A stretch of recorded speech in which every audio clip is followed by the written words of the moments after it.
Hello. We're doing another Q&A video. Yay! We just arrived at Teesside Airport. We thought this would be the time to do it for Michael Quaintance. Hi, Michael. Hello, Michael. Reward videos are where our Kickstarter backers have... Where's my coffee? Just going to fetch my drink.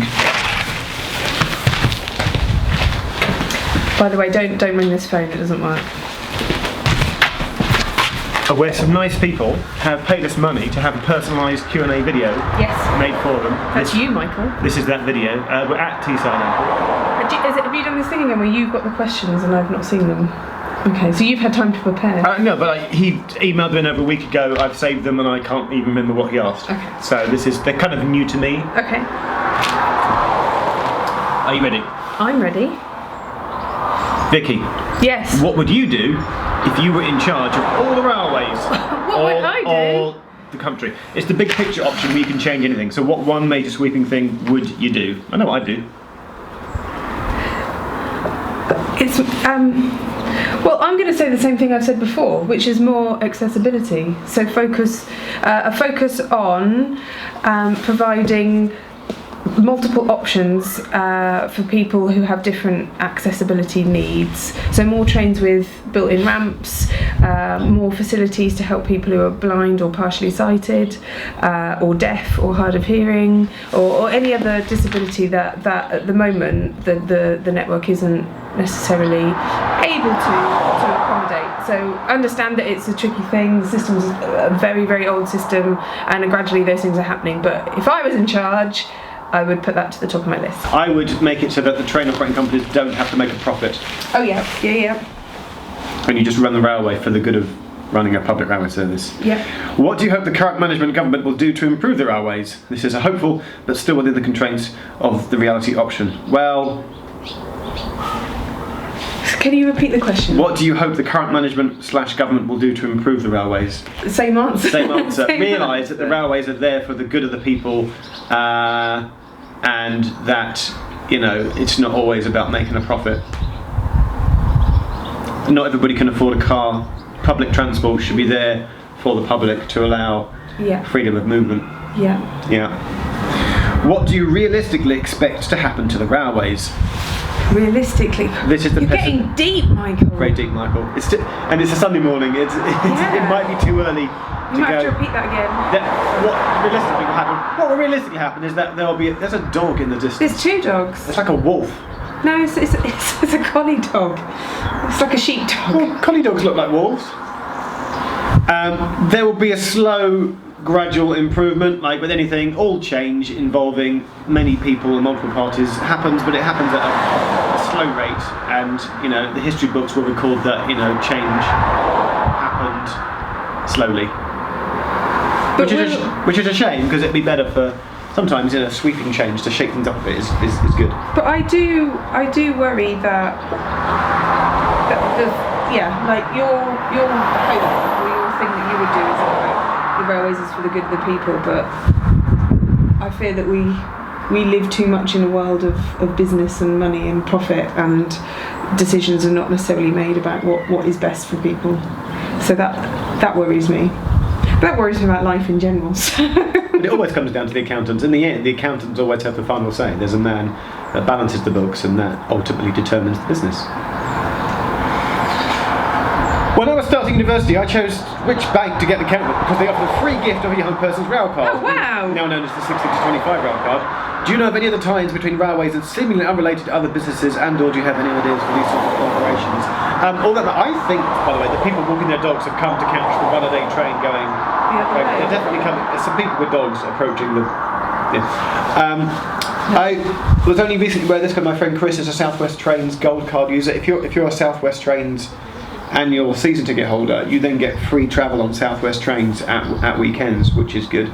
So there should be more incentives like that.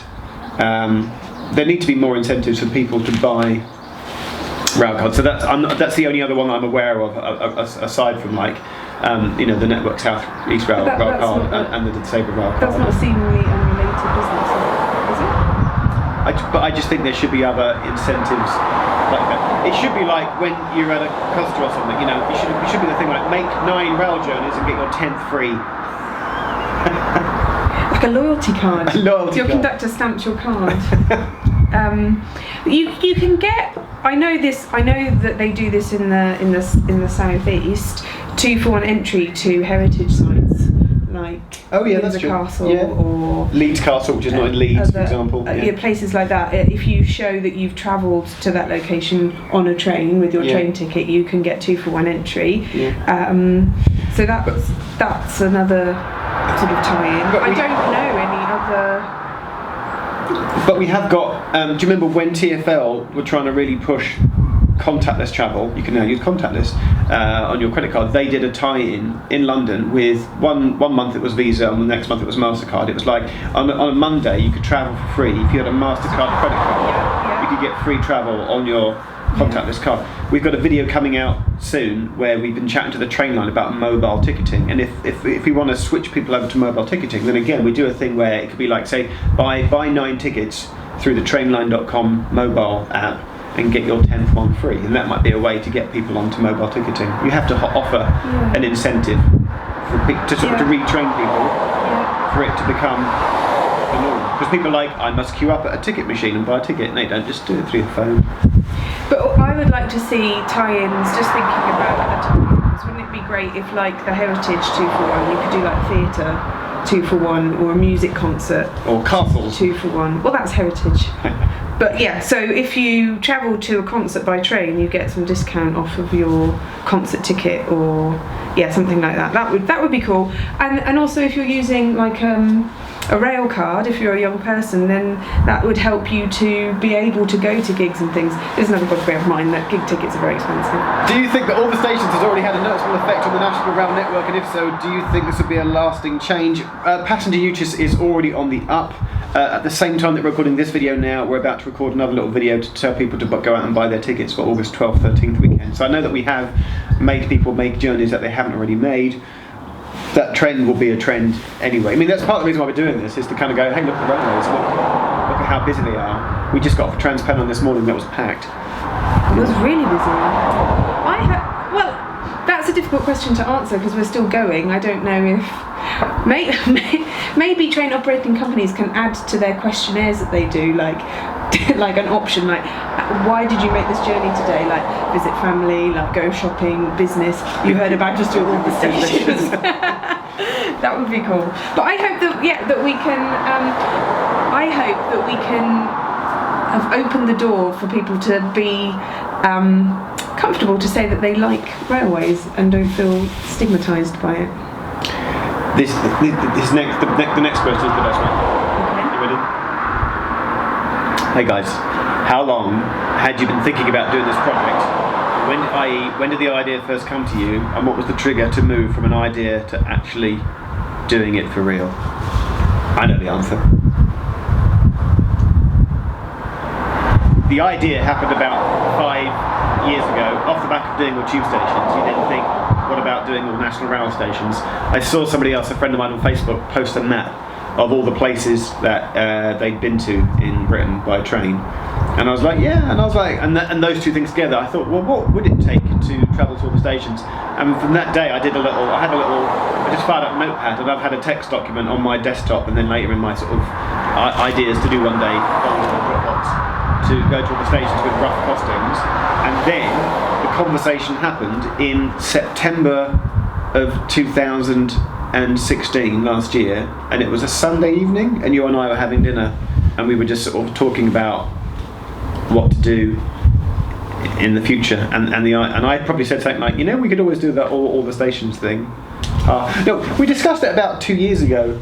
As a kind of it's always been there bubbling away, and then 2016 triggered it to happen. And there was an evening over dinner where we went, maybe we could do that. And then 2 nights later, it was like, what would it actually cost? And then like the next night, I'd actually then done some sort of sketchings on paper. I'd written out how much I thought it would cost.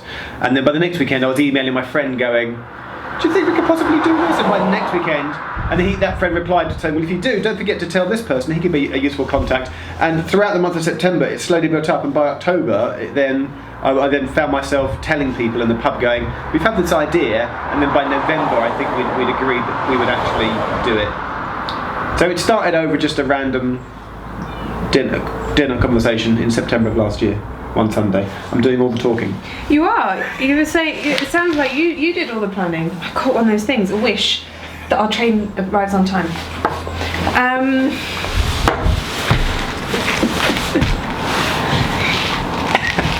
I think what?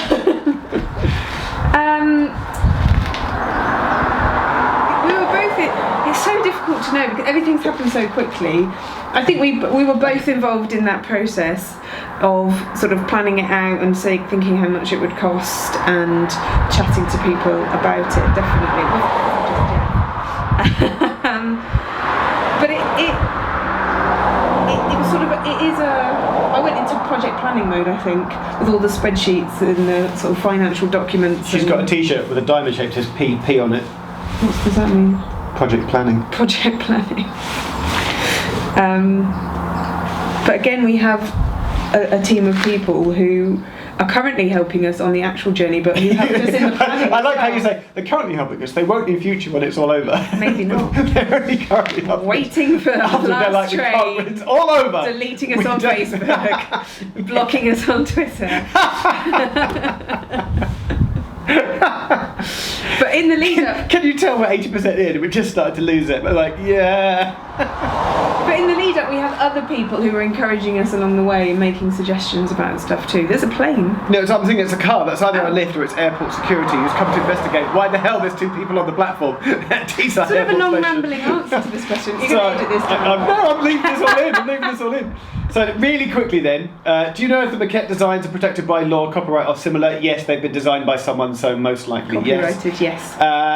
Number 8, what do you hope to achieve from all the stations project? In an ideal world, what would be the legacy of this endeavour? I want, when I'm dead, I don't know if YouTube will be a thing in 10, 20, 30 years time. Some people are like, YouTube won't exist, but all the video that's been created for YouTube right now, it will be somewhere, just in the same way that photos are in archives in libraries and stuff. But we're in a digital world. Our videos, in 100 years' time, will live on in some form or place or other. So just in the same way that now we look at black and white British Pathé footage, somebody in the year 2000, 100 something, 2200 something, will be going back. I'd like to think that they will go back and go, look, this is what railways were like in 2017. I hope you're using this exact clip. If you're a person in the year 2000, what's 100 years from now? 2117. Hello, this is us. This is what being alive. Hello from the past. Yeah, in 2017 was like. And I really public want telephones, although they don't work. Yeah. Do you have these things anymore in the year 2117? I want this. I want someone to use this old clip and be like, this is what life. So I want people to be able to go, that is what railways of Britain were like in the year 2017. We're already talking to the National Railway Museum and the London Transport Museum, so we hope that some of our footage, relevant footage and photographs will be preserved in their archives as well and can be used, museums use their archives for various things, not just for exhibitions and display exhibitions. So I hope that what we do will be used by young people to help inspire young people to learn and understand about the railways in the future too. Yeah. We definitely want more people to make more journeys by train. What if this is the start of the railway network changing? What if we started that? What if in 50 years' time we look back and people go, Jeff and Vicky started that? They won't, will they? They might do. What was Is that it? Yeah, I think, was it Michael? I'm pretty sure it was Michael. Good questions, Michael. It was Michael. Is that it? I don't know where he is. I haven't put on my notes where he is, so I don't know whether if he's in the UK or... Well, he said about getting a bank account because of the young person's rights. Oh, so he must be in the UK somewhere. You're UK based. Well done. Or were UK based, if Michael, you're not anymore. Thank you. From Teesside Airport, signing off.